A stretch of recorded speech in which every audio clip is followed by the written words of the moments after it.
All right. So again, my name is Golden. I know I work with the Ally Center, and I'm also an adjunct professor here at Lancaster Bible College. And I'm also a student too, right? I'm pursuing my Master's of Divinity, Pastoral Concentration here at Lancaster Bible College. Again, like I said, it's so exciting to work with you all today.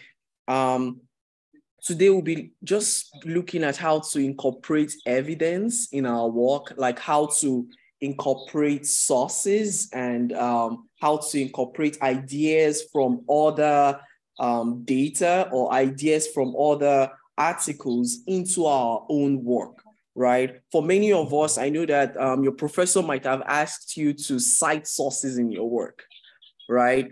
And for many of us, sometimes the problem is that we have a lot of sources, but we don't just know how to, fix those sources or position those sources into our work, or we don't know how to position ideas from sources into our essays. So today I'll just be showing you all how to do that.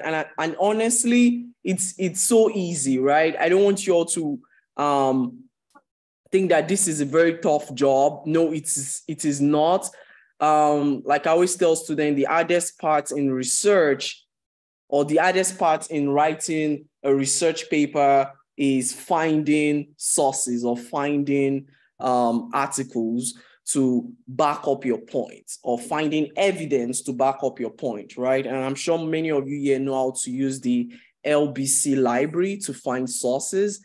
If you don't know how to do that, please visit the library and there will always be someone to help you out with that, right? But in this session, we'll just be looking at, how to incorporate ideas from other sources into our own essays. So basically, I'm assuming that every student here knows how to conduct a research or knows how to find articles to incorporate into essays, all right? So that's what we'll just be looking at today. And again, I'm also assuming that you know how to cite sources in response to your various and unique fields of studies, right? So when I say unique field of study, I'm talking about, you know how to cite sources in like the APA style or the MLA style, right? How many of you here use the APA style? All right, that's good. How many of you here use the MLA style in most cases? You can say hi if you use it. MLA style. So should I take it that everybody uses the APA style? If you use the APA style, say hi. Hi. Awesome, awesome. All right, I just wanted to be sure that we're all here. Yeah, I only saw Carol. So yeah. Sharon, do you use the APA style? Yes, I use APA. Awesome, awesome. So I'm assuming that many of you here already know how to use the APA style. The last workshop that we had was on the APA style. So this workshop is just going to show you all how to incorporate evidence. So can someone help me out? What is an evidence or what's a piece of evidence? Anybody? So it's information resources that you get from other sites or other material. Exactly. I like the way you said it. It's information or sources you get from it's information or sources that you get from other what? Material or other works. Exactly, from other material or other works. Very, very good. Yeah, that's it. That is what an evidence is. It's information gotten from other material or other works. But then what would you use that material to do, Sharon? Support your work. Exactly, to support your work. No, go on, Sharon. I was going to say just supporting your ideal or your argument. Exactly. You use it to support your idea or your argument. Very, very good, Sharon. Thank you very much. Yes, that's it, right? So you use evidence to support your idea or argument or claims or assertions, right? That's what you use evidence to do. So you use it to support, or some people will say you use it to back up your claim, right? In an academic environment, it is very important that you write your essays based on factual conclusions, not based on opinions, right? I'm sure many of you must have learned that by now. And one of the strongest ways to prove that your claim is factual is by citing evidence, or by justifying the claim with evidence, right? So that's why it's very important to incorporate evidence in an academic environment, right? For some of you that might be new to the academic environment, I'm sure that you must have heard your professors just say so many times, you need to cite sources for your final paper. You need to cite maybe a minimum of 8 sources or a maximum of 10 sources and all of that. I'm sure many of you must have heard that. Or for some of you, your professor might have actually provided some required readings, right? Or some required text. And then your professor will say something like, you must cite ideas from the required text in your essay, right? So I'm sure many of you must have seen that. But then the question now today is, how do you cite those sources in your work? Or in simple terms, how do you place those vital information from the resource or from the material into your essay? How do you do that, right? And also, when are you required to cite sources? That's one other question we'll be answering in this session. So defining an evidence, right? And I think, Sharon, you did a good job there. So it says, in this context, a piece of evidence is an idea from sources to support back or explain claims and assertions in a research paper, right? And again, one thing you also need to note is this, right? As you advance in your academic pursuit, you should know that you can also use evidences to disagree with your claim, not only to support your claim, right? So I want you to note that. So it's not mandatory that you have sources that only support your claim. You could also have sources that disagrees with your claim, right? There are many reasons why a student or a researcher would have evidence that disagrees with their claim, and they do that sometimes just to show that there are opposing views, right? And then when they show that there are opposing views, the writer is able to provide what we call a counterclaim or a refutation, right? So that's fine. Any questions so far? No. All right, so reason to incorporate evidence, right? Before we even read all this, can someone tell me, why do you even need to use evidence in your work?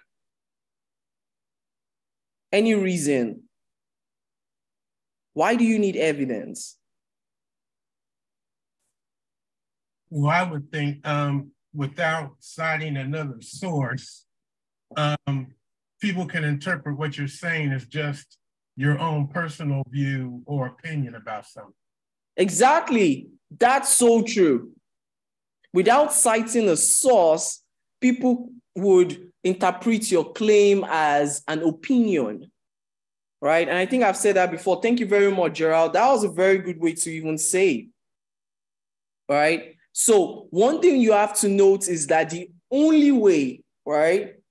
And this is like communication, is more like a communication issue, right? It's not an intention issue. For some of you, you might write an idea that is factual, right? Maybe you're just typing an essay, and yes, you write an idea that is factual, but if you don't cite evidence to back that claim, right, your readers might think you're writing based on opinion. So the only way, right, the only way to prove that your ideas are, factual is by citing evidence or by supporting your claim with evidence, right? So that's it, right? And so reason to incorporate evidence. First of all, academic audience, right? That's the first reason. It's because you're writing to an academic audience. Your academic audience, well, they care about your feelings, but honestly, they want to see that your feelings can be backed up with facts, right? They want to see that your claims can be backed up with facts. That's just the truth, right? So whoever that will be reading your work in an academic environment wants to see that your ideas are backed up with facts. So that's the mindset you should take into writing your research, right? Just before typing that essay, just bear in mind that, or just tell yourself, right? I know my audience would want to see evidence. If they don't see evidence, they will think that I'm writing based on opinions. Now, the second thing is academic credibility, right? Using sources to justify your claim shows that you're willing to make truthful claims. Now, this is not only about your audience, but this is also about yourself as an academic writer, or this is about your integrity as an academic writer. All right. So when you back up your ideas with evidence, right, you're also doing yourself justice by showing that you are coming from a place of telling the truth, right? You're trying to tell the truth about an idea. Right. So that's just it. Right. So anytime you cite an evidence, right, just note that in some ways you are telling yourself that, you know what, I want to tell the truth about this idea. Now, this is why so many, like, trust me, there are some students that would conduct what we call the quantitative research, right? And honestly, they'll start with a research topic, a research goal, right? And at the end of the day, or at the end of the research, they might now realize that, they are not able to reach whatever goal they set, right? So as they are writing their paper, they must actually prove with evidence why they were not able to reach that goal, right? So, and there are some students that they'll write an essay or research, claiming that, I think there was one I read, and they said that this particular researcher started with the goal of proving that, trying to remember now, I think she started with the goal of proving that the reason why some adult students don't do well in school is because they do not have, there was a way she kept it.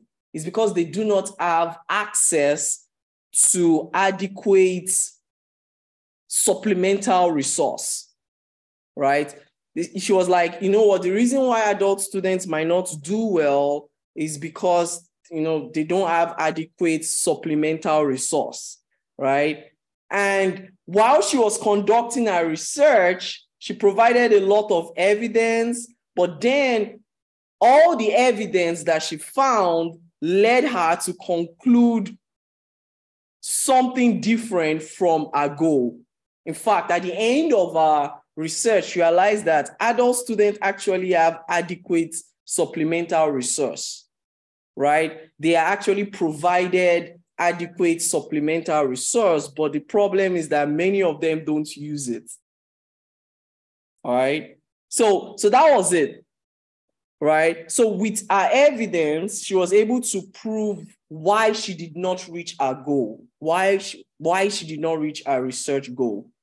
And with her evidence, she was able to tell the truth. Right.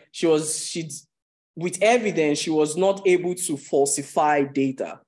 Right. So that's it. Right. Again, it's all about academic credibility. It's all about telling the truth. Now, academic contribution.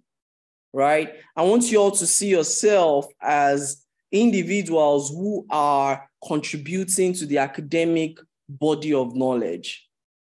Right? So you are contributors. You're not just consuming knowledge, you're also contributing.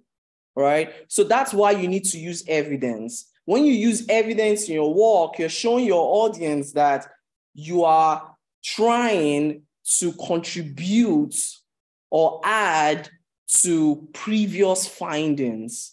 You are trying to add more informations and more interrogations and more questions to previous findings.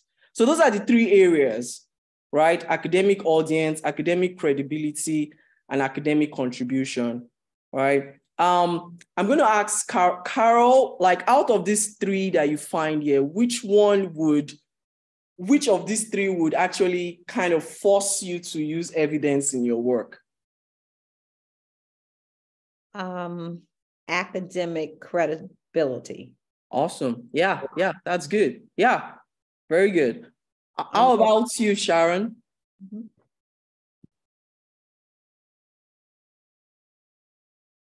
How about you, Sharon? Well, I can't hear you, Sharon. All right. How about you, Ziomara? Ziomara? Credibility. Credibility. Awesome. Awesome. Sounds good. Hi, Mike. Welcome. I thought I just saw Mike. All right. It's fine. How about you, Gerald? I would say the academic contribution. Awesome. Awesome. That's good. That's good. That's good. That's good. Awesome. Carol, why did you choose academic credibility? I chose that because when I'm writing, I'm always looking for what others have had to say on it. And a lot of times doing that helps me to even go further in what I have to say. Sometimes it lets me know I'm on the right track. Awesome. That sounds good. Sounds good. Gerald, what of you? Why did you choose academic contribution? I chose that because I've heard that quite a bit from my advisors. They say, I appreciate the information that you're using, but where is your voice in all this research? Exactly. So, that's why I chose academic contribution, because in a way we are, we're studying, the other resources, but then we're also making our own claims. We're also contributing. Yes, that's good. So good. I love that. Yes. So I want you all to note something. Actually, I feel like everyone in this session, I would advise that you tilt towards the three reasons to incorporate evidence, right? Just, bear in mind those three reasons while you're writing your essay, right? Not just one, right? Many students tilt towards one, right? Like, I like what Gerald said. Like, so for some students, when they tilt towards academic credibility, they forget the aspect of academic contribution. So for some of those students, like Gerald said, they would actually find a lot of evidence. They would actually do their research, find a lot of evidence, but after citing a lot of evidence in their work, they lost their own voice in their own research. Mm-hmm. Right? So that's what always happens in most conditions, right? Or in most cases, right? So I just want you all to note that you should actually consider these three reasons, right? Take into consideration your academic audience, right? You are writing for a scholarly audience. You're not writing for, let me use this word, just permit me. You're not writing for a lay person, right? You're writing for an academic audience. Those are your first set of audience, right? They are scholarly, they are looking for evidence, they're asking for the facts, they're asking the why question and the how question, right? So when you make a claim, they're like, why? Right? When you make a claim, like for some of us, we're Christians, right? When we make a claim that God created the world, right? And you meet an atheist, the atheist will ask you, why? Like, can you cite some evidence, right? So that's it. That's it with your academic audience, right? Your academic audience would always ask why. And for you to illustrate or define your whys, you must use evidence, right? And while you are indicating those evidence, you're also portraying yourself as a truth sayer, right? And finally, when you explain, right? When you explain the evidence, or when you connect the evidence to your arguments, you are contributing to the academic body of knowledge. Right? So that's how you should view it. And then, but later on in this session, we'd actually look at ways we can incorporate these three reasons for using evidence. All right, let's go to. So when to incorporate evidence, right? So I'm going to ask you all, right? When do you think is the right time to incorporate evidence in your essays? When should you even incorporate evidence? Or when should you cite a source or use a quotation from a source in your work? When is the appropriate time to do that?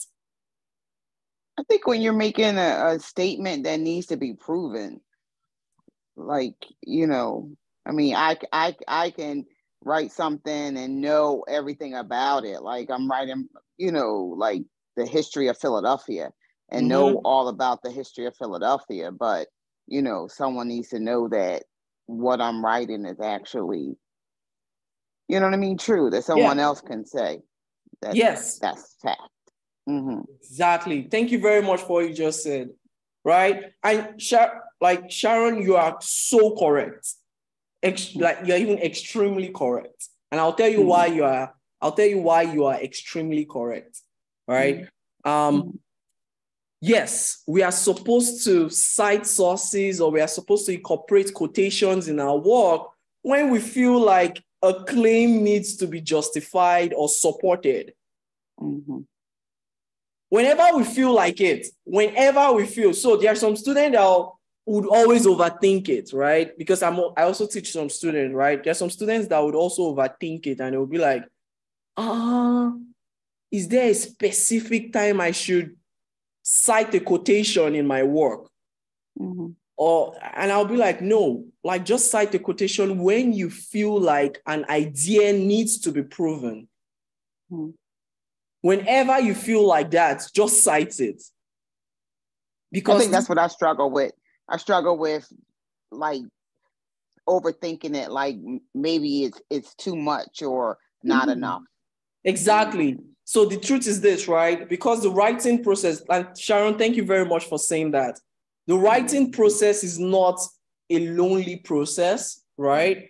So you are writing, you are not the only one writing the paper. And as you're growing in your academic pursuit, right? I don't know, Sharon, are you in undergrad or master's? Undergrad, right? Maybe later on you might want to do your doctorate or your master's, right? Yeah, so one thing that you would note is that your audience, although they are scholarly, many of your audience might not even know about many of your audience might have no idea about your claims, right? They might have no idea. So you have to put that into consideration that, just write as if you are writing to a scholarly audience that are new to your topic, right? They don't know your topic. They're just reading your article. So in that case, it means that you would have to provide evidence for almost every idea that needs evidence or every idea that needs support. You would need to provide evidence.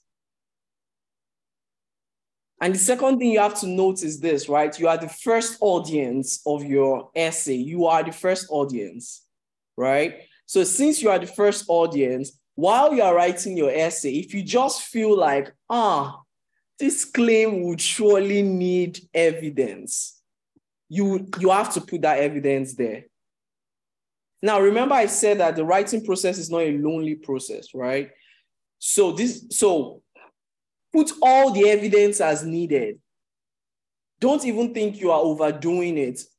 put in all evidences, right? And let your peer, let me just use the word, your peer reviewer, right? Or your professor make the judgments as to areas that might not need evidence.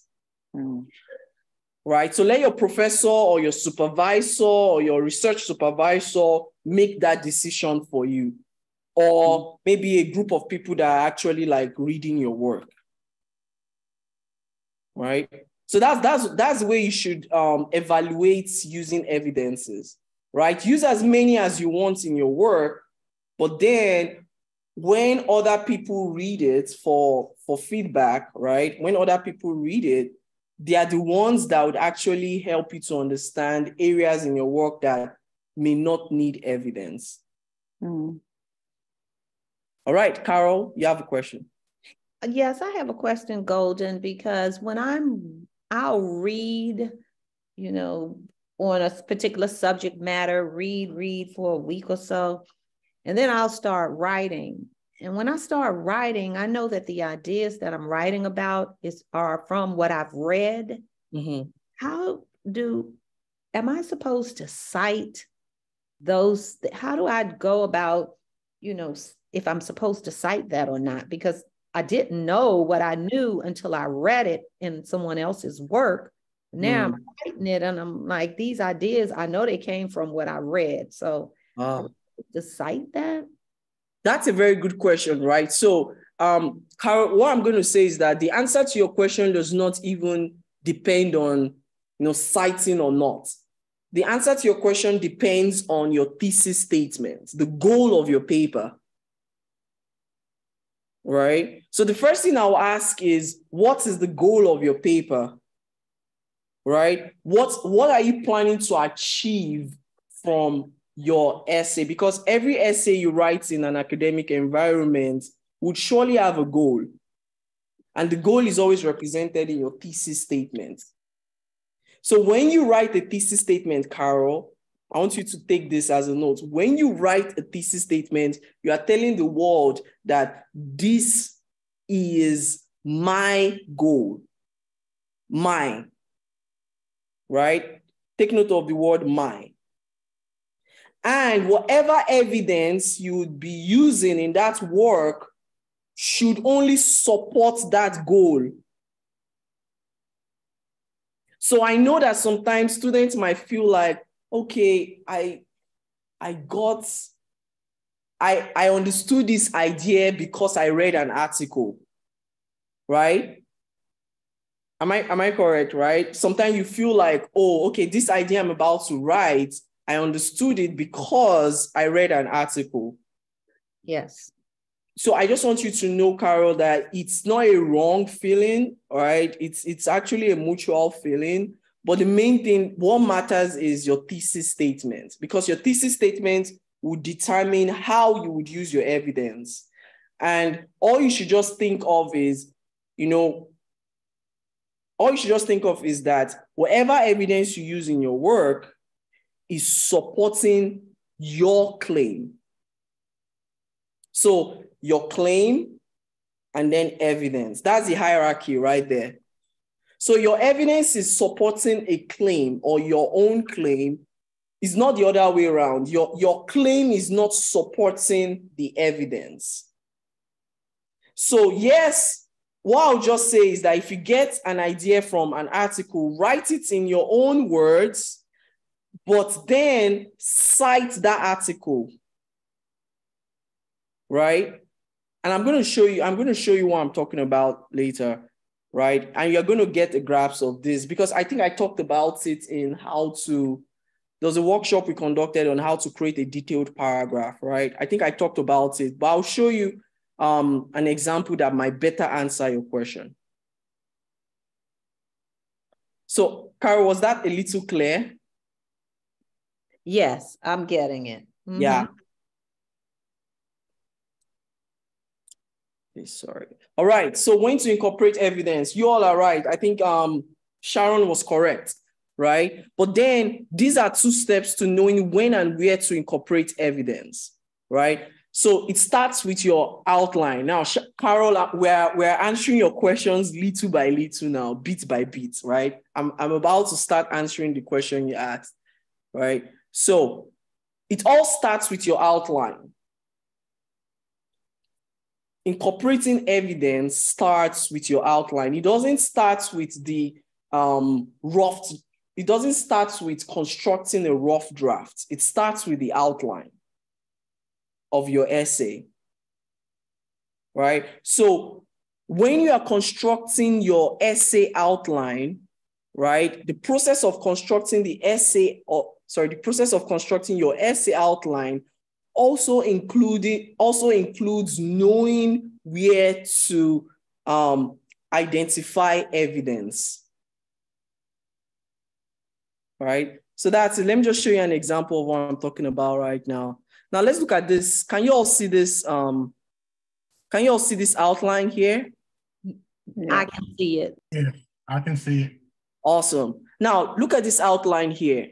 Remember what I said, it all starts with your outline. So this is why, like everyone, I want you to know this before you write any essay, right? Or before you write those final papers where your professor is expecting about 10 to 15 pages, right? Make sure you first draw an outline.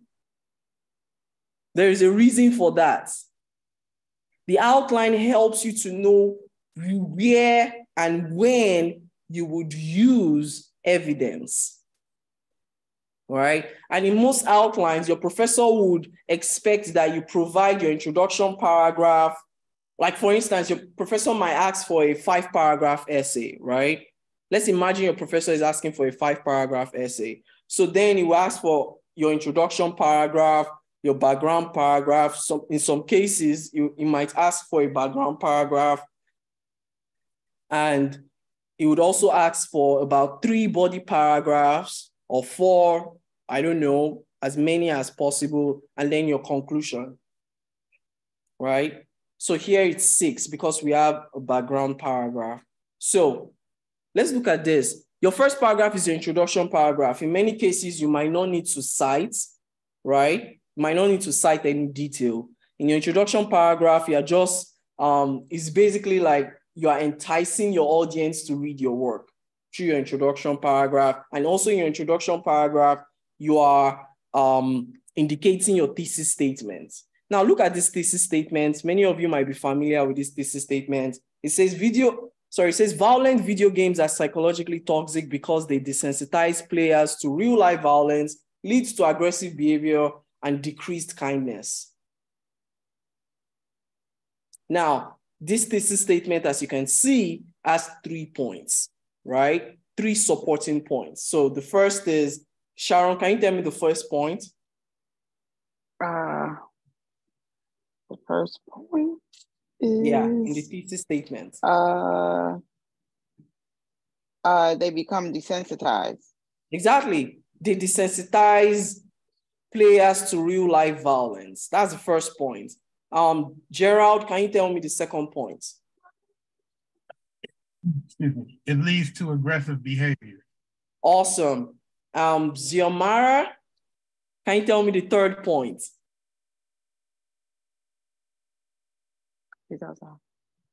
Well, I think she's offline. Yeah. Okay, it's fine. Carol, can you tell me the third point? There's decreased kindness. Exactly. Right? So those are 3 points. These 3 points here, well, let me just start with this. Normally, your thesis statement should have this kind of structure, right?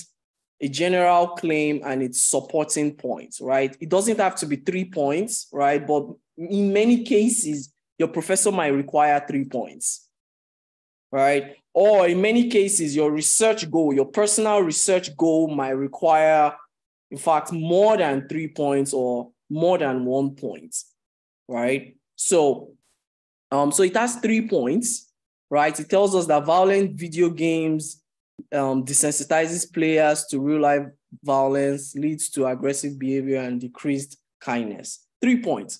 Now, let's look at this first body paragraph, right? So we have, okay, but before the body paragraph, we have our background paragraph.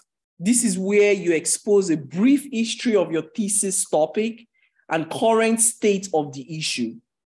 Tell us how the issue started, what led to the issue, where the issue currently is, and a reminder of your position concerning the issue.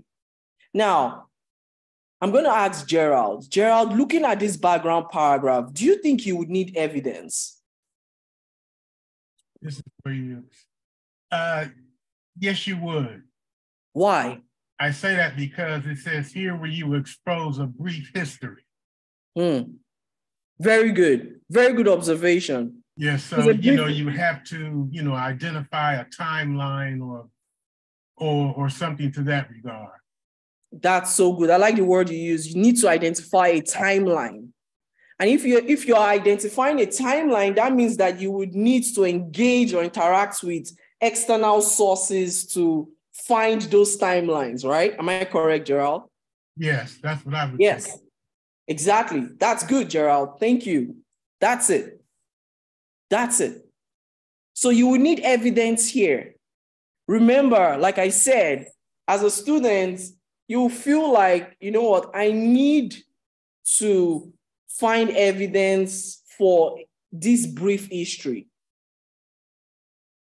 Now, Sharon, what happens if I write this brief history or this brief background paragraph, right? I write how the issue started, what led to the issue, where the issue currently is, and a reminder of my position concerning the issue. What happens if I write this paragraph without evidence? How would my audience feel, Sharon?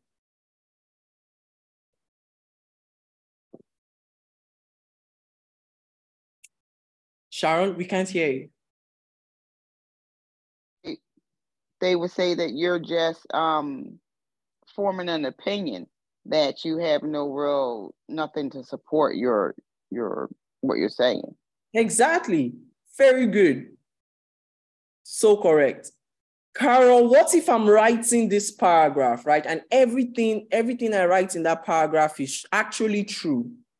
But I did not identify any citation or any quotation from external sources. What does that mean? What does that say about me? So you're writing it, what you're saying is true, but you didn't cite anything. You could be contributing to the academic body. Okay, but remember, I did not cite. Oh, that's when you cite. Well, then if you didn't cite, then from your reading, that's the information you gathered. Mm-hmm. And so if it's true, it doesn't necessarily mean that, well, then again, you might want to cite it so that you can prove to whoever's reading it that the information is true. Exactly. Okay. Yes, that's correct. Yeah, that's so correct. Right? Thank you for that. So in some other cases, for some other students, they'll write a long paragraph, right? But they won't include any evidence or any citation or any text citation. And then if their audience would read it, if their scholarly audience would read that, they might interpret that as false statements, even though what the student has said is true. And number two, the second thing is this: if what the student has said is true, it means that the student got the information from somewhere, right? And if the student refuses to cite that information, it means the student has plagiarized, right? Can someone tell me what plagiarism is? Anybody? Anybody? What is plagiarism? Plagiarism is writing someone else's thoughts and claiming it as your own. Exactly. Writing someone else's thought and claiming it as your own. So true. And again, in most cases, plagiarism is not all about, in most cases, plagiarism could be unintentional. right? Maybe you forgot to include your in-text citation. Maybe a student forgets to include their in-text citation, right? Mm-hmm. That's also viewed as plagiarism. Maybe the student forgot to put a quotation mark. That's also viewed as plagiarism. Mm-hmm. So you must be very careful not to plagiarize, extremely careful, right? And sometimes we might not intend to plagiarize, but your audience reading it would interpret it as plagiarism, even though it's not your intention, right? Mm-hmm. Now let's go to the third body paragraph. Thank you for your responses. Now, the third paragraph is a body paragraph, right? So this body paragraph will be explaining, so there are 3 body paragraphs here, and they will be explaining the 3 points in the thesis statement, right? The first one will be explaining how violent video games is psychologically toxic because they desensitize players to real life violence, right? So it's going to talk about how violent video games desensitizes players to real life violence. So the main point of this third paragraph would be how violent video games desensitizes players to real life violence. And then if you have a main point like this, right? Imagine a student writes this main point. The next thing they will want to do is include in their outline a sub-point, right? So a sub-point could be, how does violent game leads to desensitization to real life violence? Like, meaning that the student wants to like interrogate the processes. How does this lead to the desensitization? What happens in the brain of the users, right? Or of the gamer, right? So if the students would actually try to interrogate how violent video games lead to desensitization, that means they would have to embed or incorporate credible sources to justify their points. Okay. Do you see it? Mm-hmm. So that's why your outline is very important. So with your outline, you're able to like discover where and when to you're able to discover where and when to incorporate credible sources or evidence. Now, there's another sub-point here, right? It says here, the second point is choose the opportunity to discuss the effect. Like, what are the effects of this form of desensitization? Mm-hmm. Right? So that's another sub-point in this student's paragraph. Now, with that sub-point, it will provide another evidence and then conclude the paragraph. So with the outline, you're able to like discover where and when to incorporate evidence. So, Carol, back to your question. Look at this, right? These students has created an hierarchy of communication, right? The first thing, the student has a thesis statement. Students like, this is my thesis statement. This is the goal of my research. I want to prove A, B, and C. I want to prove that violent video games lead the players to be desensitized to real life violence. I want to prove that this leads to aggressive behaviors and this leads to decreased kindness. This is the student's personal goal. After that, it creates an outline. And in that outline, the third paragraph, you can see that the student has a main point. The main point is answering the first support in the thesis statement, the first support. They desensitize players to real life violence, all right? Mm-hmm. And then whatever the student writes in this paragraph would only discuss this main point. Mm-hmm. Whatever evidence the students use in this paragraph would only discuss these main points or the sub points. So the evidence are only there to support the student's claim. The claim is not supporting the evidence, all right? So it's not the other way around. Do you get it? Do you all get it? I get it. I don't know if I can verbalize it, but I can get what you're saying. If you have, you make a claim because that's what you're trying to prove, or you're building on that, and then you find evidence to support what you're claiming. Exactly. That would avoid plagiarism, because all you're doing is, this is my claim, this is what I think, this is what I believe, this is what I'm stating, and then you just find the evidence to back up that. And so exactly. And then you cite your source. Okay. Exactly. That's good. So that's it. That's it. Basically, that's it. Right. So there's actually like there's actually nothing. Again, Carol, and back to your question, right? I think the reason why you're asking that question is maybe you've written a lot of reflection papers, right? Sometimes when we write a lot of reflection papers, we might ask ourselves those kinds of questions. But I want you to know that your professor, when you're writing the research, right, your professor would want you to find evidence to support your claim. That's all. Nothing more. Or sorry, support or disagree with your claim, right? That's all. Wherever research you conduct is supposed to find evidence that either supports or disagrees with your claim. All right? So that's it. That's the nature of academic research. All right?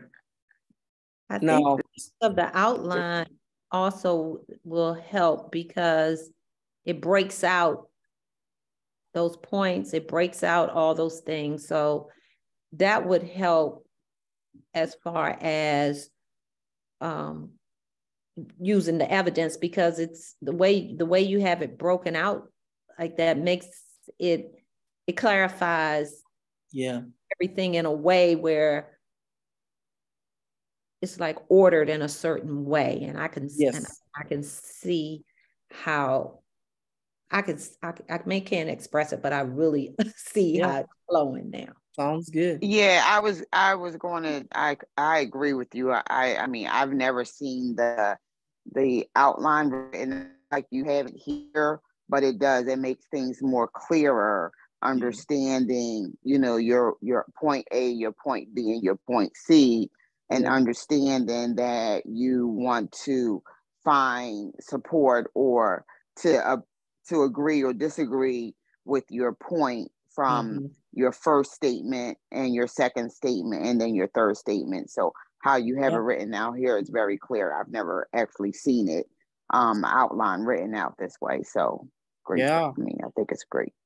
Awesome. I'm glad this is helpful, right? And I also want to add this, and thank you all for saying that. That even just stirred me up to say this, right? Now take a look at this, right? Take a look at this structure for paragraph 3, right? This structure presupposes one thing. It presupposes that you're not supposed to have quotes or quotations from a source written back to back, right? Written back to back, right? So meaning that if I have, now look at this, right? Although let me also mention that there are some conditions where you can write quotations from an external material back to back, right? So basically what I'm saying is that you shouldn't have like, oh, this is a quotation, Golden is hungry, right? I think I'm hungry actually. Golden is hungry, right? This is one quotation, you cite it.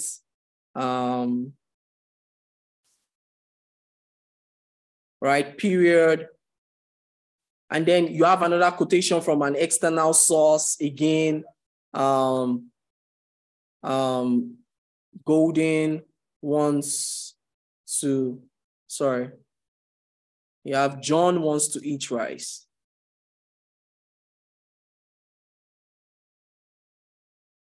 Do you see this? So I've seen some students whereby when you write a paragraph, the only thing is in the paragraph are just quotations. And I think that's what Gerald was talking about. They just have quotations back to back in their paragraph. But I just want you all to know that that's not appropriate. Don't do that, please. Do not do that, right? So what you can actually do is that you should note that you should always have a claim come first, right? Your claim first, or your assertions first, and then followed with your quotation. So you write your assertions in your own words. You write your assertions in your own words. You write your claim. This is what I think. This is happening. This is the situation of things. And then after you write the situations of things, period, the next thing you want to do is provide evidence. Right? And then later on, you're going to learn a trick later on. It's not even a trick. It's like a formal style for writing. It's a formal style for incorporating evidence, right? So when you have a quotation, right, immediately after the quotation, you should have what we call an explanation, right? So the rule is this: you must never have a quotation written in a vacuum, right? You must never have a quotation written in vacuum. Right? So a quotation must be contextualized, right? So you should have the quotation, right? So let's imagine this first and here is my quotation. My next and here, right, should be the explanation of the quotation, right? Or in some cases, even in this case, in what we have here, looking at what we have here, you have your assertions or your claim. You have your quotation, and then under your quotation, you should have the explanation of the quotations in your own words. So it's like a sandwich, right? It's like a sandwich, right? Claim, your claim written in your own words, quotation, and the explanation of the quotation. That's it. All right, so that's how you should actually approach this. Always approach it that way, right? Any questions so far? All right, good. So now let's take a look at this paragraph here. Look at paragraph 4. The student does the same thing, right? Have a topic sentence that reflects leads to aggressive behaviors, right? That's the second point, right? Second point, the sub point, discuss the procedure. So when it says discuss the procedure, it means discuss how it leads to aggressive behavior.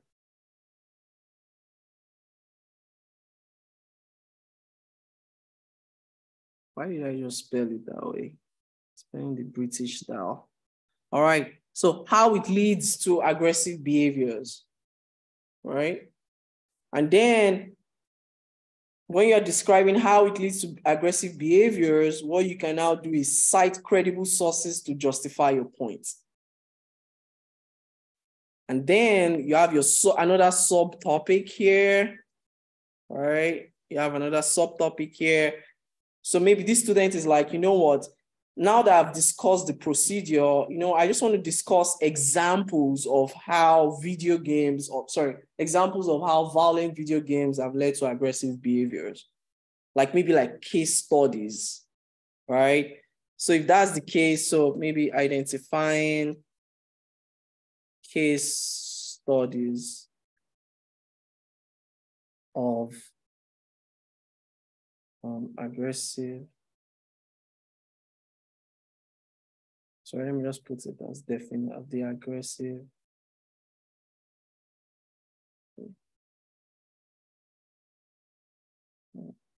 behavior. So identifying case studies of the aggressive behavior. And then in that case, this is the claim, right? Next thing you want to do is provide credible sources. And then you conclude the paragraph, right? So this is just like the outline. All right, this is just like the outline. So I hope this is clear. Gerald, is that clear? Yes, but I was looking at paragraph 4, body, the B paragraph, Mm-hmm.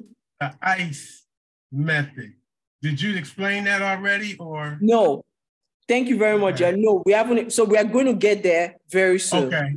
Yeah. Okay. I was just, yes. I saw that. I was just curious if I missed it. Oh, no, you haven't. Okay. Yes. But do you get it so far? Oh, yes. Yes, it's very clear. Awesome. All right. So that's it. Right. So the first thing, right, it all, like I said here, it all starts with your essay outline. So if you want to know when and where to incorporate evidence, you have to actually construct a more detailed outline, right? So that's it. And then, the second part is during revision, right? So another thing is that when you're revising your work or when you're revising your rough draft, you must always check all general assertions to see if evidence will be needed. So as you revise, think like your readers by asking, will my audience require data or proof concerning these assertions? So there are times like, when you're reading your essay and then you reach, or when you're reading your essay and then you read like this sentence in the essay that you feel will need proof, please make sure you provide evidence for that sentence, right? If you are revising your essay and you recognize that a particular sentence in your essay or a particular assertion or claim in your essay would require proof, please make sure you provide proof. Okay. All right. So let's look at something here. All right. Let's look at this. Now, this was, so we actually like discussed that thesis statement, right? So this is actually that, this is actually that paragraph 3, right? This is the paragraph 3. So right here, sorry, this is paragraph 3 of the outline I just presented. This was the student's paragraph 3, right here. So from that outline, the student was able to provide, or the student was able to like create this paragraph. All right. So now let's look at this. Let's look at this. It says that although video games limit harmful action to virtual media, they can potentially desensitize users to realistic violence. That's the main point of the paragraph. Now, in this case, desensitization means that users of violent video games express less arousal or stimuli to realistic violence compared to non-violent video game users. Now, this here is a claim. Look at that sentence. It says, in this case, desensitization means that users of violent video games express less arousal or stimuli to realistic violence compared to non-violent video game users. What claim is this writer asserting here? What's this writer trying to state there? Can someone help me? What claim is the writer affirming there from that sentence? There's a difference in the level of violence between people who do violent video games and those who don't. Exactly, very good. And then if I'm an audience, right? If I'm reading this work and then there is no, or let me even ask you all, do you think it is mandatory that the student writing this essay provides evidence for this claim? What do you think? Like, just be honest. What do you think? Do you think it's necessary or unnecessary? Gerald? Well, could you repeat the question again, please? So do you think that, so this is a claim, right? And Sharon actually wonderfully interpreted this claim. Now I'm asking you, do you think it's necessary that a student or the student that wrote this essay provide evidence for this claim? Just looking at it. Or do you think the writer of this essay should provide evidence for this claim? Can be honest if you feel like no. Well, you know, to me, he's explaining what that desensitivation is. I got a little tongue tied there, but to me, he's backing up what he first said in the essay. You know, one of those first claims was, you know, they become desensitized. Now he's making a statement that how it desensitizes. Okay. Between, yes. What is real and what is not. So. Okay, that's true. But Gerald, I want you to do something. Can you read this sentence and tell me what claim is the writer making from this sentence? I think Sharon actually said it, but what claim do you think the writer is making? To me, I think he's backing up the first statement in his thesis, which was the desensitivation. Okay, so what's the claim there? So just read only this sentence here. What claim is the writer making? Okay, the users of violent video games express less arousal or stimuli to realistic violence. All right. It's not complete. Compared to non-violent video game use. Exactly. So what's the claim right there?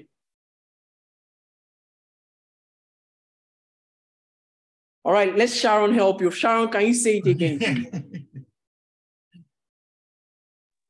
So he's saying that compared to people who play non-violent video games, that people who play violent video games, I'm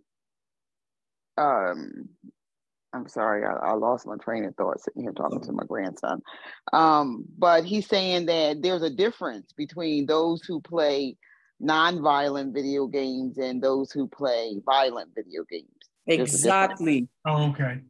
Yeah. So the word compare there is like the key word, right? So yeah, that's the claim this student is making. This student is actually claiming that, you know, that there is actually an expression of less arousal or stimuli to realistic violence compared to non-violent video game users. So meaning that if you put a person that plays violent video game, right, side by side with a person that plays a non-violent video game, right, and you put them in a condition where they need to respond to violence, right? It says here that the first person that will respond to violence is the person who plays non-violent video games. Okay. Right? So that's the assertion it's making here. In that case, right, Gerard, in that case, do you think the writer of this essay should provide evidence? I would say so. He'd have to make provide something that substantiates those who play the violent versus the non-violent. Very well. Yes. You have to pull that information from somewhere. Exactly. Correct. Carol, what do you think? Should there be evidence for this claim?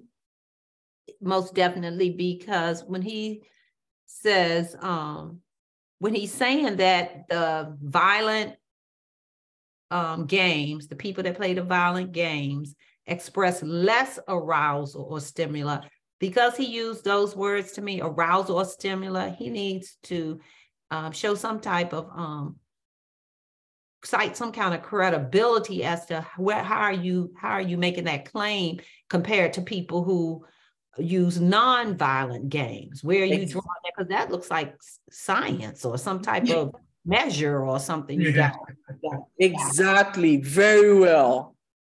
And now what all of you just did now, that's the way you should approach your assignments from now on, right? Or if you've been doing that before, that's good. But that's the way you should approach your essays when you are revising. You should ask while you are reading your work, read it like you are the first audience of your paper. You should see some sentence and you should be like, I think I need to provide evidence for this claim.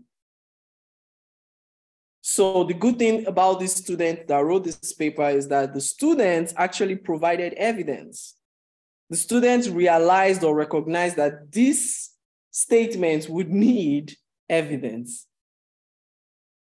All right. So now, if you look down here,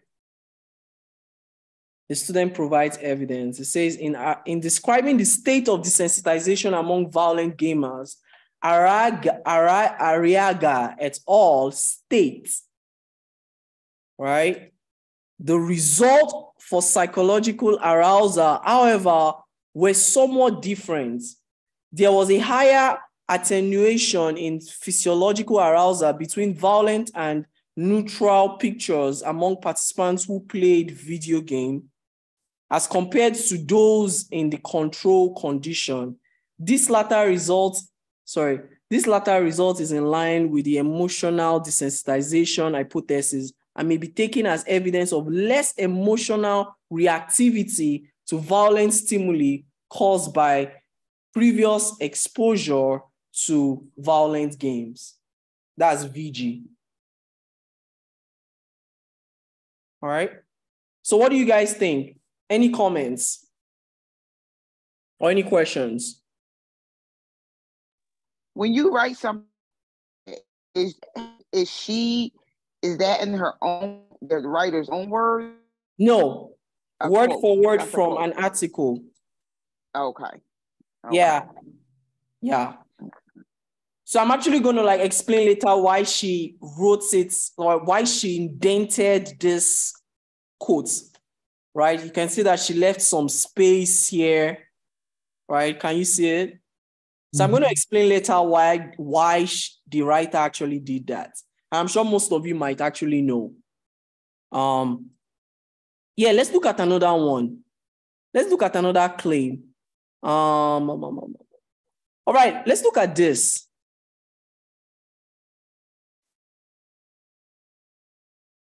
Sharon, please, can you read this and tell us what you think about that sentence?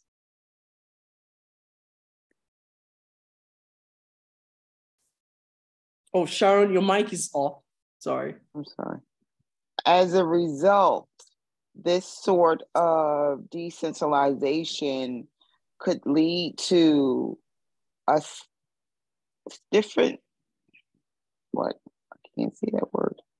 Stiffened, I'm probably saying that wrong.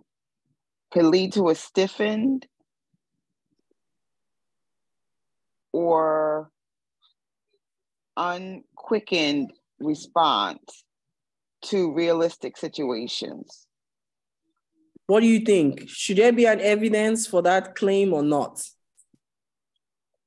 As a result, this sort of decentralization could lead to a stiffened or unquickened response to realistic situations. I think it should be, I think it should be supported. Okay, good. All right. Gerald, what do you think? I don't think she needs any further or they need any more than what's stated, because I'm just looking at before that statement, it says now she's made her claim, she's given us the quote, and now she's given an explanation. Oh, you mean this? Yeah, are we reading here? The as. Oh, no, we're just reading this. You don't have to like you can forget about what came before, right? Let me just put it this way. All right. All right, so let's forget about all of this, right? So let's just look at only the claim there or only the sentence, this sentence. What do you think about it? Do you think the writer should provide evidence?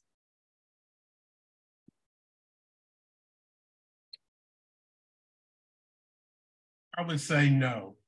No, why?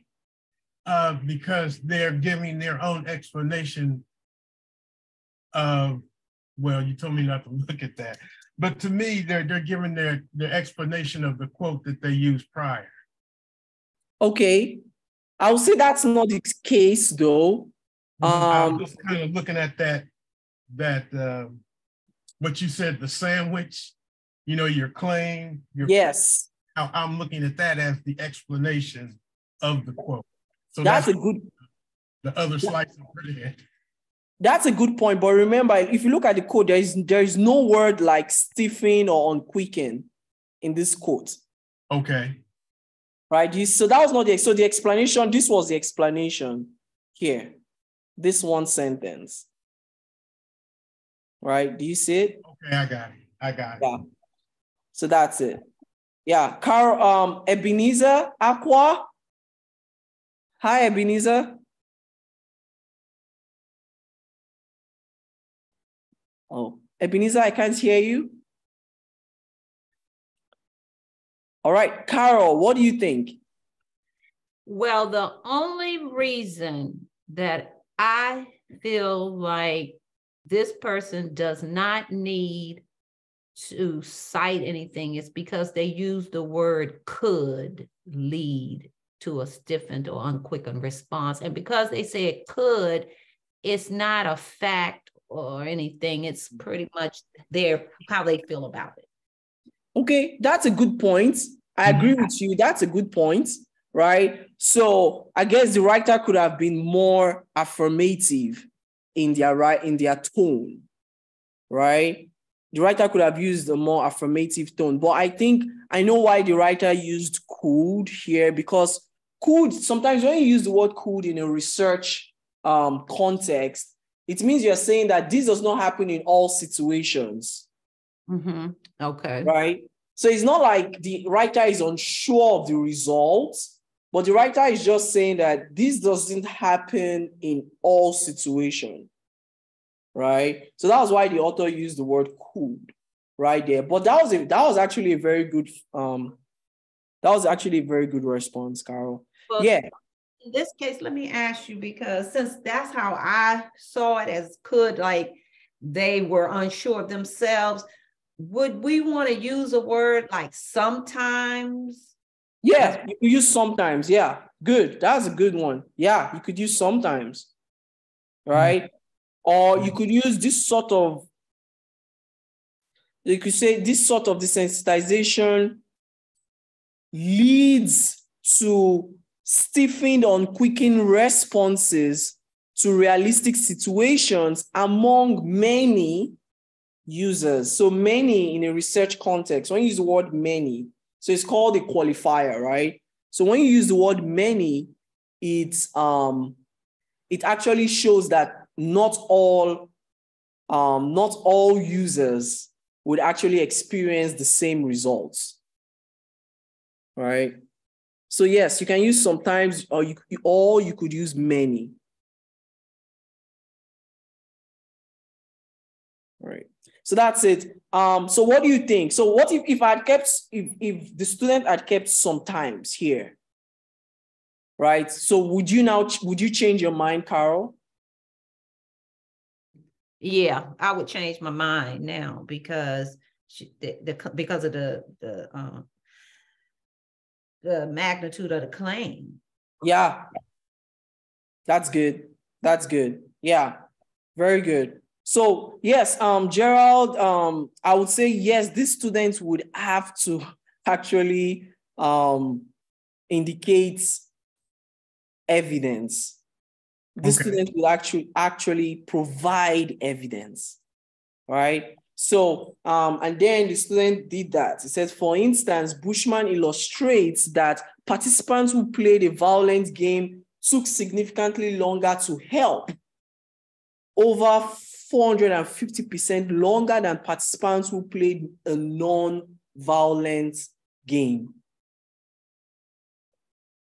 Right? So that statement actually is an evidence for this claim. Okay. So that's it.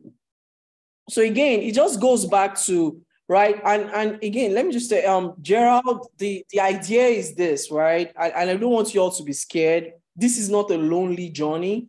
Your professor is also there to remind you to provide evidence. Mm-hmm. It's normal. Like, don't even see it as, it's normal for scholars, even top scholars, right, to forget to provide evidence for certain claims. It's normal. Like, everybody has their blind spots when it comes to research. You understand? So it's normal. Don't let this intimidate you, right? So all you should just do is make sure you revise, and also expect that your professor or your research supervisor, for those of you that would go into your master's and doctoral study later on, right? Your professors would actually remind you, right, to provide evidence. Or not just remind you, your professor might actually, interrogate your work, or just ask you why you did not provide evidence for certain claims, right? So yeah, that's it. Okay. So let's just check something else. I think we are done with this. Oops, sorry. Now, let's look at this. Let's look at this particular paragraph here, right? I want you all to read this paragraph. Just read from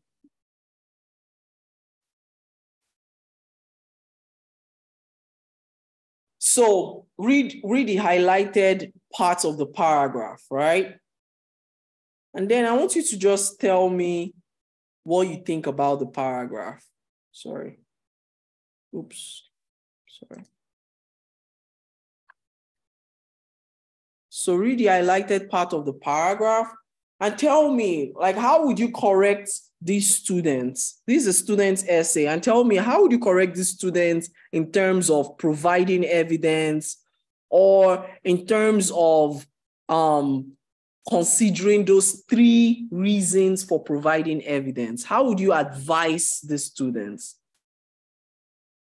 Right? I want you to just take 3 minutes to read this paragraph.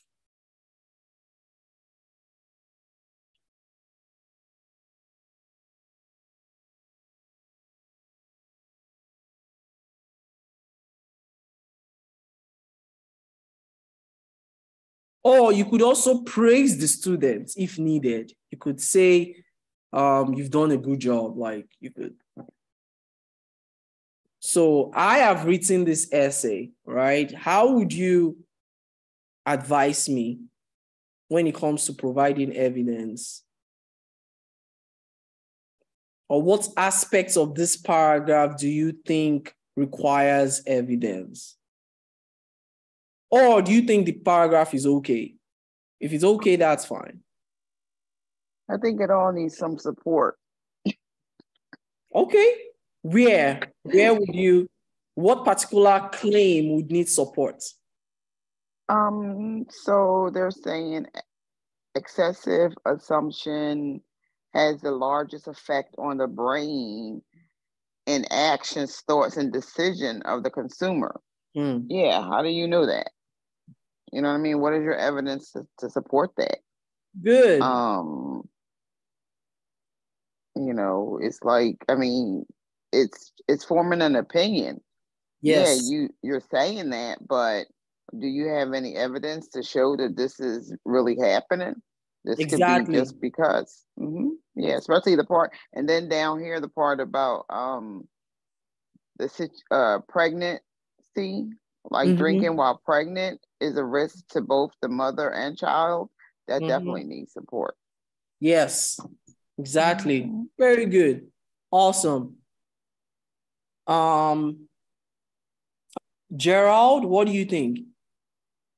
The statement, I think it's like the third statement in, due to the way alcohol affects the brain. I would think that they would have to give a little detail about that or some type of evidence because, you know. Yeah. Especially when they're referring to how alcohol affects the brain. Yes. They would have to pull something in to substantiate that. So good. So good. Right? Yeah, you all are correct. Carol, do you have any last statement, any last observation, any final observation? Well, when she or he started out saying excessive, knowing some drinkers, what's excessive to one person may not be excessive to the other. So she needs, or he, whoever wrote this, does need to cite some sources and explain what excessive is. Awesome. Yeah, that's awesome. Yeah. Yeah, you all have done great. Now, I honestly, that's the same approach you take towards your own paper. Same approach, right? So one of the biggest issues is that sometimes I know some of us, we are very busy, we have responsibilities. The truth is that sometimes before submitting a paper, we do not allow ourselves enough time to think through the paper. What you all are doing now is thinking through it. You're not just reading, you are thinking through it, and that takes time. Right? Imagine you're supposed to read 10 pages, and then imagine you're supposed to revise 10 pages. You're not only required to read while revising, you're required to think through your ideas while revising. So this is the same approach you should take towards revising your paper. You need to ask yourself, am I making some claims that needs to be backed with evidence? All right. So those are some of the approaches we should take. Okay, so. All right, we're done with this. Now, styles for evidence incorporation, right? Styles for evidence incorporation. I'm sure many of you know this. There's what we call direct quotes. There's what we call paraphrase, right? We can paraphrase information. There's what we call a quote within a sentence. And then there's what we call the block quote, right? Direct quote, paraphrase, quotes within a sentence, and block quotes. Now, how does a direct quote look like, right? In most cases, a direct quote would look something like what we have here, right? The first statement, like Chow et al. 2013 states, comma, and then the quotes. It will be in quotation mark. So direct quote actually means that you are stating an idea word for word from the text, or you're stating an evidence word for word from the text. That's what a direct quote is. So it means that you have to use a quotation mark, right? And then, as you can see, after your quotation mark, you have your parentheses, right? That's your in-text citation where you have P.7. Sorry, someone said something? Oh, okay. So you have your in-text citation, right? And then after your in-text citation, you have your period. Now, I want you all to note something, right? This is very, very important. Your period does not go inside the quotation. The period, as you can see, there's a period here after the parenthesis. It's not supposed to be inside the quotation. Like, I mean, it should not come immediately after the word performance, right? Your period should only go after the in-text citation, right? Any questions about that? All right. And then we have your paraphrase. Paraphrase means that, can someone tell me what the paraphrase is? Anybody? Anybody? What's a paraphrase? So when you read and you understand what the author is saying and you get the idea, you get the point, and then you take that and you put it into your own words. Yes. Yeah. It means writing an idea in your own words, right? So paraphrase, like one thing I did here was to paraphrase the direct quotation, right? So to paraphrase is to write an idea in your own words. And then you must write it in your own words, right? And then when you write it in your own words, you are still supposed to identify your in-text citation, right? Can you see the paraphrase? After the paraphrase, right?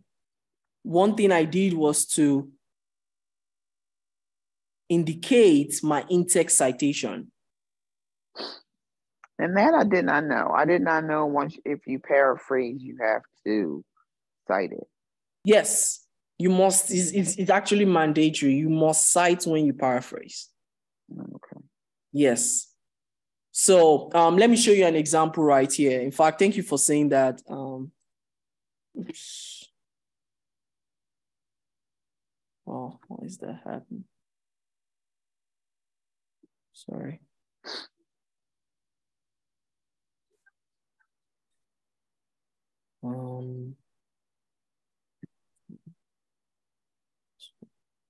Let me show you this.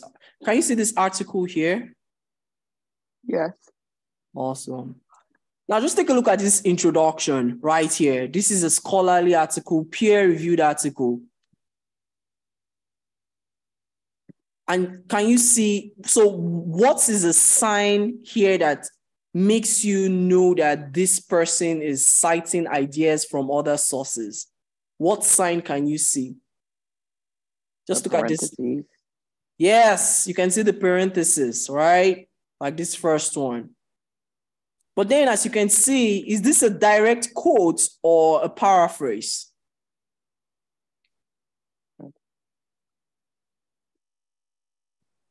Can someone help me? Is this a direct quote or a paraphrase? Well, I would think it's a paraphrase because it doesn't have quotations. Exactly. It's a paraphrase because it doesn't have quotations. Good. You are correct. That's it. Can we also say it's a paraphrase because it doesn't start with according to this or according? No. Okay. Yes, it's a no, right? The main thing, the only thing you're looking out for is the quotation marks,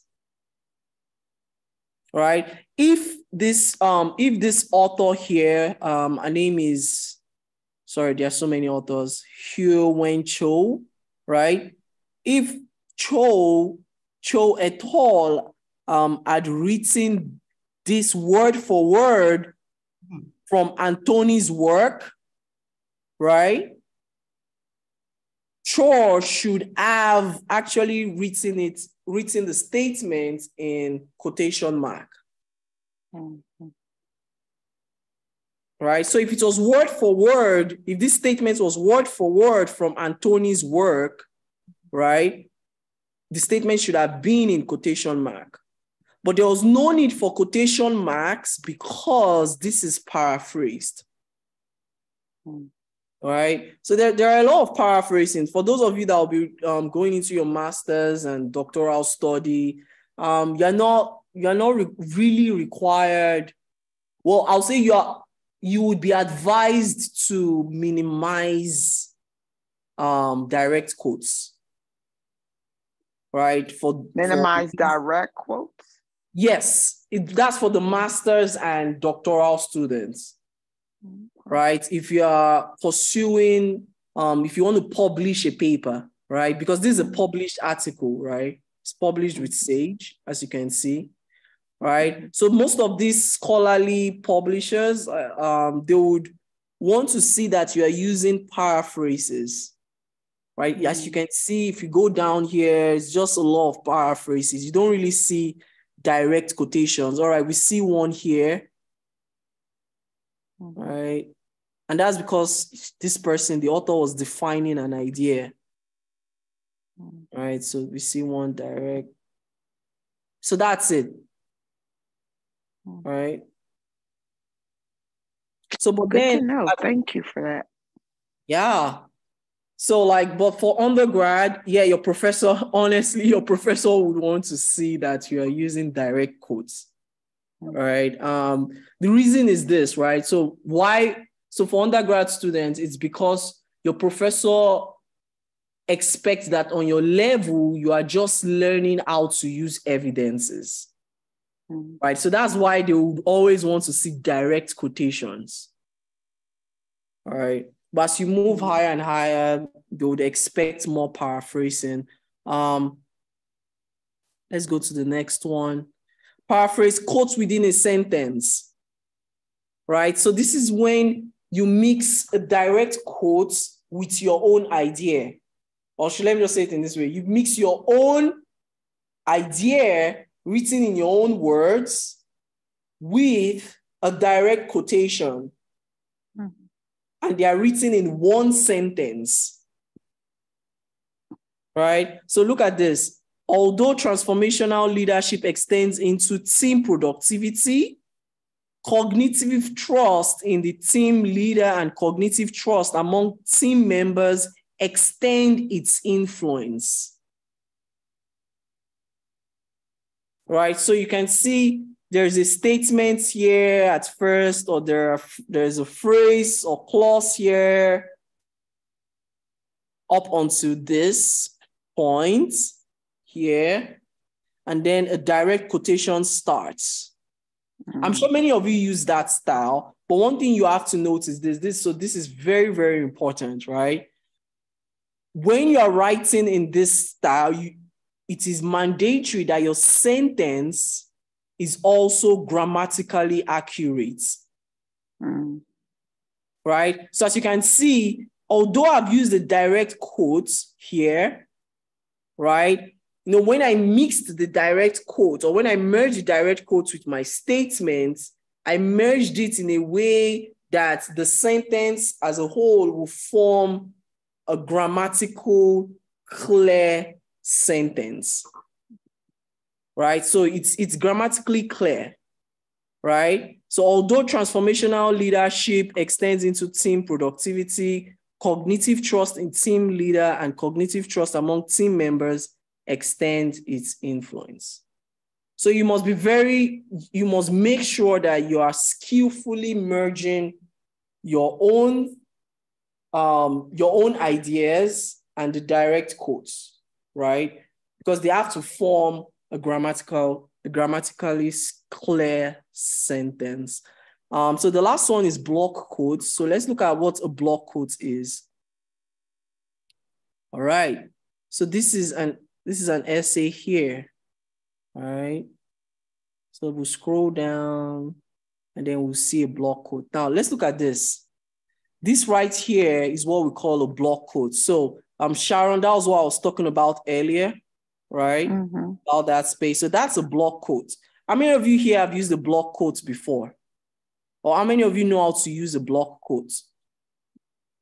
I've never used it. Never, right? Carol, you've used it, Carol? Yeah, and I think it has to be when it's more than so many lines of stuff in the. Yes, exactly. You're correct. So when you have a quotation that is more than, so for the APA format, when you have a quote that is more than 40 words. 40 words? Yes, 40, 40.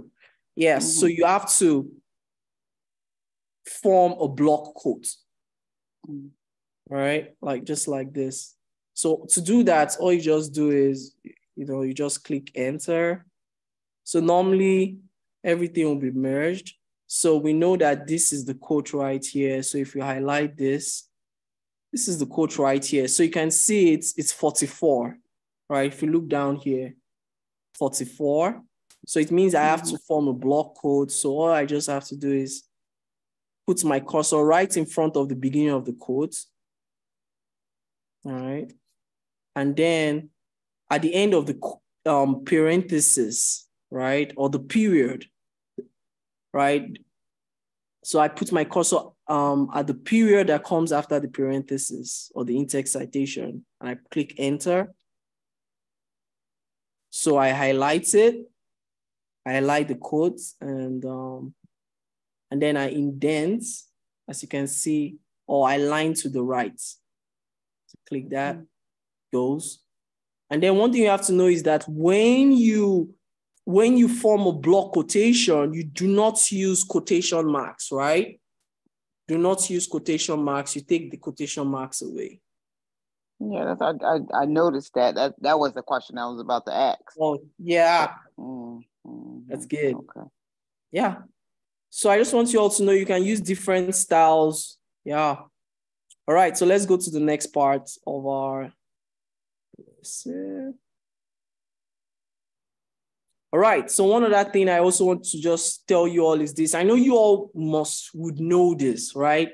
Avoid vague evidence. Again, your evidence must explain or engage your assertions, not retell. So if you make an assertion, the evidence you provide should be explaining that assertions. Well, I can also say that your evidence can retell, but it should retell in a more expanded format. It should retell in an expanded format. Right? So your evidence should explain your claim, right? Or you should engage your assertions, not retell. All right, so let's just look at what I'm talking about here. So look at this. I think we already came here earlier. All right, just take a look at this. So the first, look at the assertions. So this was the assertion we looked at earlier, right? So this was the assertion. Sorry, no, that was not the assertion, wrong. So this was the assertion here. In this case, desensitization means that users of violent video games express less arousal or stimuli to realistic violence compared to non-violent video game users. Now, as you can see, the evidence is explaining that assertion or that claim. It's not retelling it. It's not saying it again, right? It's just giving more detailed information about that claim. Do you see that? Mm-hmm. Yeah. Yeah. So that's one thing you should take into consideration. Always. Look at this. Oops, sorry. Now take a look at this. Here again, we have, there was another one. Okay, look at the assertion here. The one we saw, right? This was as a result, this sort of desensitization could lead to a stiffening or unquickened response to realistic situations. Now, this was the evidence right here. For instance, Bushman illustrates that participants who played a violent game took significantly longer to help, over 450% longer than participants who played a non-violent game. So it's explaining the claim. Right. Mm-hmm. Right? It's not retelling it. Right. Mm-hmm. Gary, so that's the way you should approach it. So when you are looking for evidence, when you're searching for evidence, you should be searching for evidences that explains your claim. That's why it goes back to your outline, right? So when you draw your outline, it helps you to know the kind of evidence you should look for or the kind of evidence you should search for. All right, is that clear? Any questions about that? No, very clear. Thank you. All right, awesome. All right, so how to incorporate evidence, right? How to incorporate evidence. So I always use the CICE method. I know some people only use the ICE method, right? But I'll say we should use the CICE method. Contextualization, we are already familiar with contextualization. We are already familiar with that. Contextualization is actually your claim, right? Remember I said that, you make a claim, right? You insert your quotes, and then you explain your quotes, right? I'm sure you'll remember that. So contextualization is just the sub, or we can say is the sub points in your outline. All right, so contextualization is indicating your assertions or main point or sub point. So this means that you should not just place a quote in your work without indicating your assertions. Trust me, some students do that. They just throw in the quotation, right? And there is no assertion before the quotation. So the professor is like, okay, what are you trying to prove with this quotation? Right? Or what are you trying to prove with this evidence? You understand? So that's it. So I means introduce the quote. C means cite the quotes with an in-text citation, right? I'm sure you're familiar with that. Anytime you paraphrase an idea that is not yours, or anytime you quote an external data, you must cite. You must provide in-text citation. And then the last part is explain the quote by illustrating the connection between the quote and the topic sentence or affirmation, right? So now let's look at this. One other thing, before I go on into explaining this CICE or showing you examples of the CICE, I'll just say that different quotes can be written back to back if you are indirectly proving that two different authors affirm your claim. So you can have quotes, again, like I said earlier, it's not right to have quotes or quotations written back to back, or it's not correct to have quotations. It's not correct to have quotations written, right, from one sentence to the other, meaning that you have one quotation here, and then the next sentence is another quotation, and then the next sentence is another quotation. No, don't do that, right? But then there are conditions where you can have that, right? At least you should have two quotations written back to back in those quotations, right? You should have a maximum of two quotations written back to back. That is when you want to prove that two different authors have similar claims that supports your assertions, right? When you want to show that two different authors actually support your claim, that gives more credibility to your work. So another thing I also wanted to make note is this. When you are citing a quote from another work, please do not type the evidence or the quotation or the direct quote. Please copy and paste, right? Please do not type that.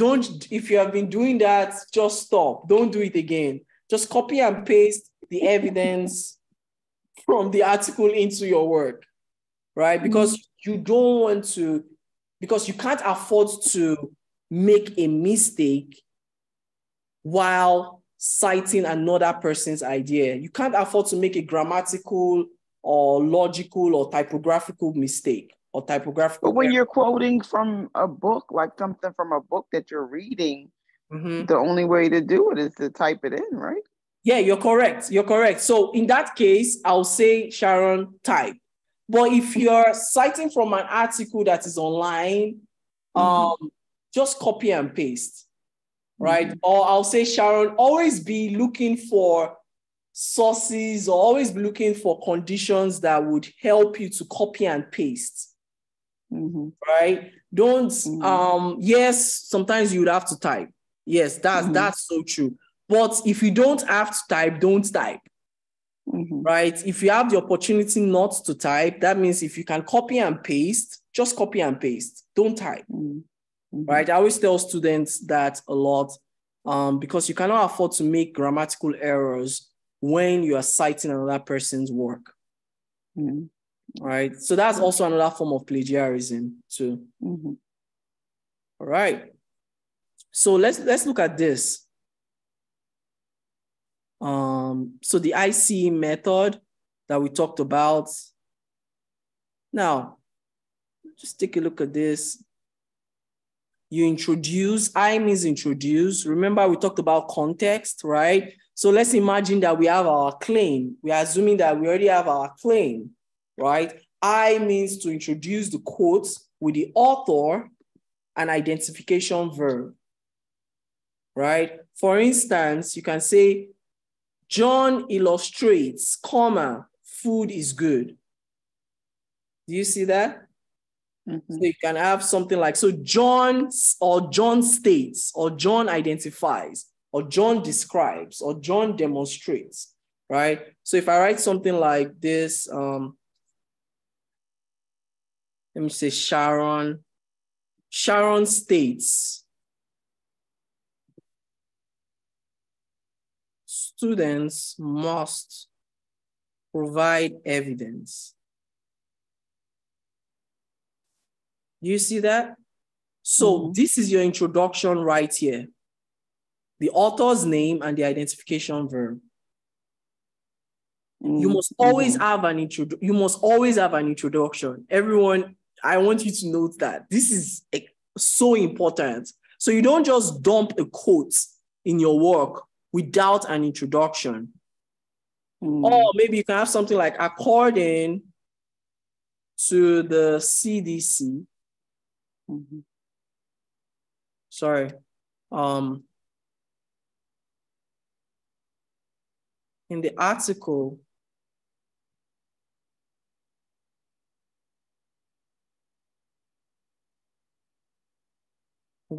provided, the CDC acknowledges, I can say something like that. Students must, let's imagine they said something like that. Students must provide evidence, or students must wear masks.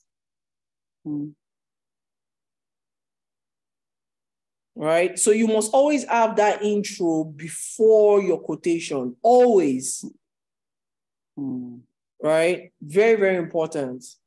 Or you could also say something like, or you could also turn that into, a quote within a sentence, right? Or within a statement.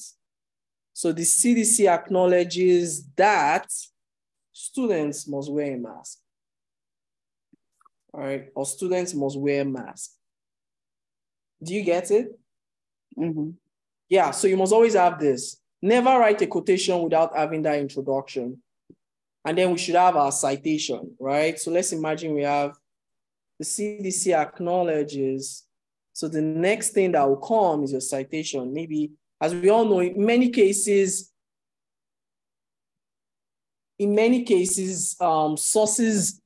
resources that are provided from the CDC don't have page number because they are online, right? And as we all know, if they are online, we don't have to put the page number, right? So we just leave it that way. For the APA style, because I know many of you use the APA, so you just put the year, CDC 2019.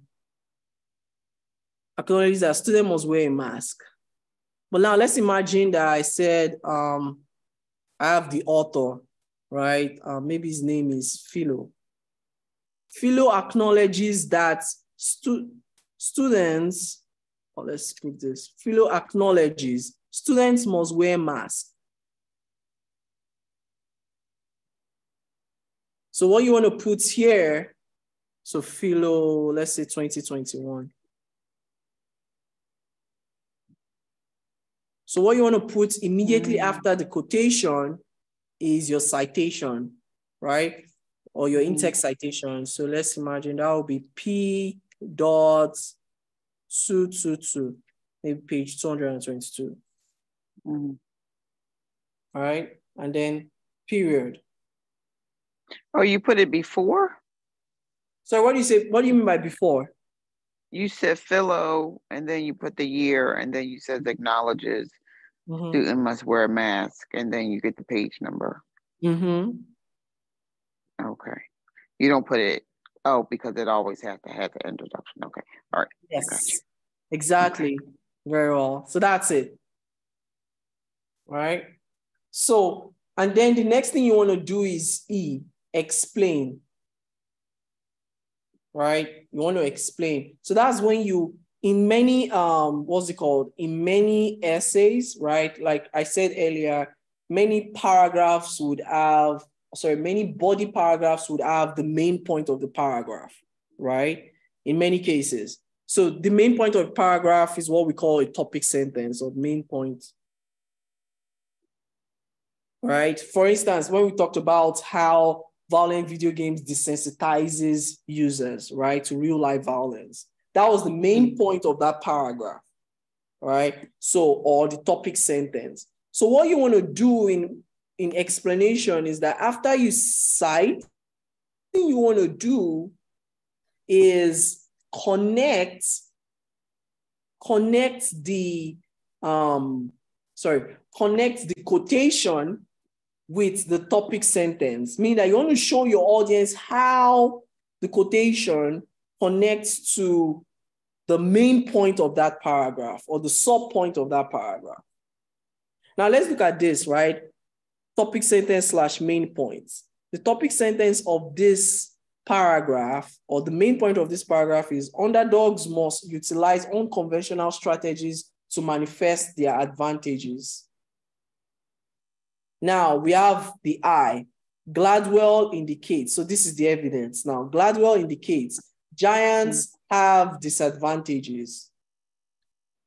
This is the C, citation 24, right? And now the explanation is this: through the use of unconventional strategies, underdogs can expose a giant's weakness. That's explanation. So as you can see, all I just did was connected the quotes with a topic sentence. So it says, underdogs must utilize unconventional strategies. The quotation is, giants have disadvantages. But then the explanation is, through the use of unconventional strategies, right? Unconventional strategies, giants have disadvantages, right? So underdogs can expose a giant's weakness. I just said it in another word, right? In another way, right? Yes. All right. You get it? Yes. Yeah, that's it. So it's the same technique. Always use that technique. So that's just the same. So when you make your claim, right? You make your claim. What you want to do is introduce your quotes, and then you actually embed the quotation itself, and then you produce your citation, you put in your in-text citation, and then the next thing you want to do is explain your quotes. All right, so that's how it is. So you must always like sandwich, you must always put your quotation at the middle of your own personal idea. And that is how, I know Gerald talked about this at the beginning, that is how your readers would hear your voice within the paper. You get it? So you don't want your readers to you don't want your scholarly audience to read only evidences in your work. Right? Okay. Yeah. So let's look at this example too. Same thing this student does here. Says, now this is the assertion, right? You see it? And then this is the introduction of the code, the I. But he writes it in a longer format, right? It says, in describing the state of desensitization among violent gamers, Arriaga et al. States, introduce quotes. Right? And then the next thing that happens is that the student produces the quotation. And the next thing that happens is that The student cites. Mm-hmm. And the next thing that happens is this. The student explains in just one sentence. Mm-hmm. Users who constantly engage in violent games express less physiological stimuli to real violence. Right? You can always write it in your own words. Mm-hmm. Right? And that's it. Same thing, right? Let's look at this. According to, so this is it. Also, the desensitization can be showcased in form of reduced empathy for victims of violence. According to Gabbiani et al., right? So what would you call this? According to Gabbiani et al. Introduction. Introduction. Awesome. So we have the quotation, very long quotation here. What would you call this then here? Can anybody help me, Carol? Yeah, where are you pointing? At that 10? Oh, yes. The 10. It's supposed to be the page. It's supposed to be a page number. Yeah. So what would we call that? Oh, then that's part of the that's what's a part of the citation. Exactly. That's the citation, right? So we have our introduction. According to Gabbiani et al., we have the quotation, and then we have the citation. And then it says the more players take the violator role in the game, they are unable to empathize with victims, even in real life. What's this? And that's the explanation. Explanation. Very good. So that's it. Always, right? That's what the student is doing. So as you can see, although the student is actually even using long quotations, you can still hear the student's voice in the work. You're not only hearing the evidence, but you're hearing the student's voice in the work. So that's it. Excellent. Yeah, that's it. That's it. So, all right. So this is the final part: consistency with reference entry. So as scholarly audiences read your text, they might also wish to access the sources used in your work. So many times, even your professors might read your work and they might say, oh, I like this in-text citation. I like this quotation. You know, where did she get it from? Right? So how can your, so I want to ask anybody here, how can your professor know where you got your quotation from? Where is he supposed to check? Wait a minute, ask that question again. Yeah, so like if your professor actually sees a quotation that he likes in your work, right? Mm-hmm. And he's like, you know what, I want to read the article where this quotation is, right? Mm-hmm. How can your professor access that article? Oh, in your references. Yeah, in your references. Good. Exactly. Your professor would go to your references. So this is why in all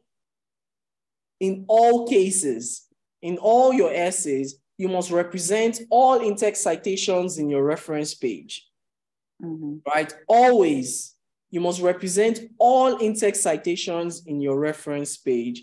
So as you can see here, in fact, let me share this instead.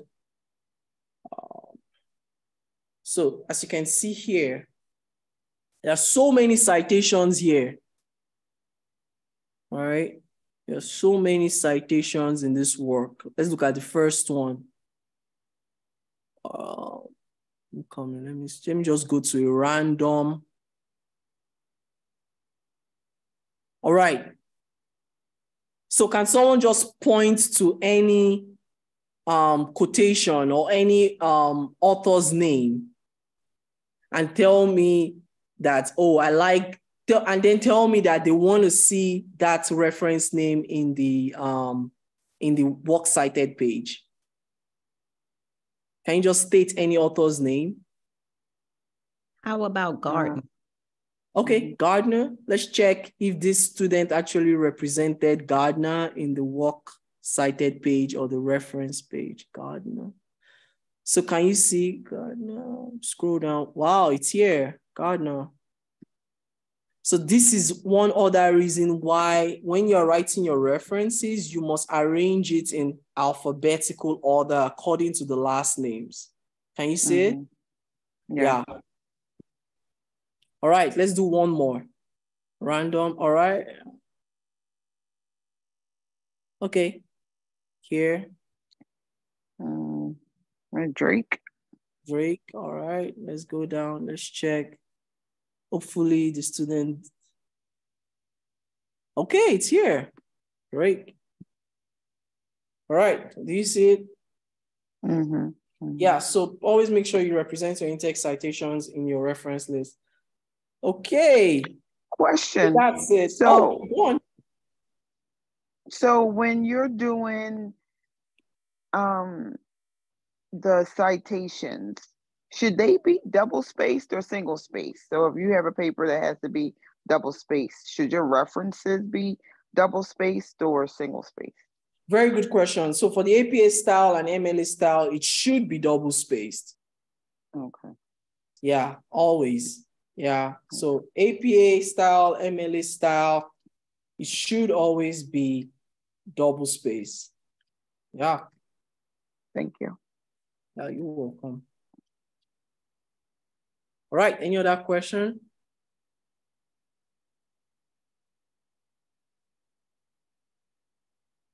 Any questions? All right, everyone. Thank you very much for waiting this long. I'm so happy. I'm so happy I was able to support you all. I hope it was helpful. Oh, it was awesome. It was awesome. So give yourself a hand clap and a pat on the back. I learned some new information. So thank you so much. Oh, you're welcome. You're welcome, Sharon. Yes. Will this be available to us? Yes, it will be available to you all. I'll be sending the video to you all next week, Monday. Yeah. Okay. Yeah. Wonderful. Yeah. It was so informational, Golden. You did a great job. You make it so simple. That's what I like. You take away the intimidation of it. So thank you.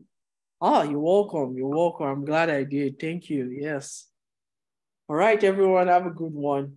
Yes. All right. You too. Have a great night, everyone. Thank you. Bye, everybody. All right. Bye-bye.